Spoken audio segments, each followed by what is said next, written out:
According to the book Forgotten Genesis by Radu Cinamar, the biblical flood, described in the Bible as a global event that submerged the entire earth, was not a planetary cataclysm, but rather a regional one, which occurred approximately 5,000 years ago. It primarily affected the Middle East and southeastern Europe, areas considered by the people of that time to be the whole world, due to their limited understanding of the globe and the lack of awareness about other continents.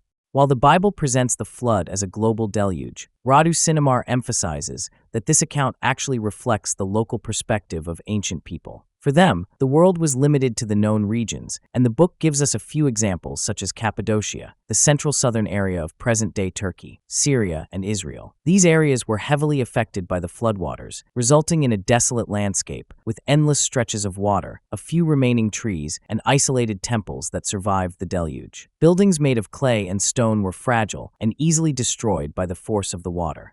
The book also highlights that various cultures around the world have their own flood myths and traditions. These accounts suggest that similar cataclysmic events occurred in different regions and at different times, contradicting the idea of a single global flood event. Regarding Noah's Ark, Radu Cinamar asserts that it did exist, but not in the form described in the Bible. The ark was not massive, nor did it house all animal species. Noah and his family took on board only a few pairs of animals, far fewer than the biblical narrative suggests. The tale of saving all animals is presented as a mythologized version of a much more complex scientific process. According to the book, an extraterrestrial civilization, originating from another star system and regarded as gods by ancient humans, played a crucial role in preserving life after the flood. They created a DNA bank, collecting genetic material from plants and animals in the affected regions. Since the biblical writers could not explain such advanced procedures in scientific terms, they conveyed the story through myth. Noah saving all the animals. The restoration of plant and animal species took several decades,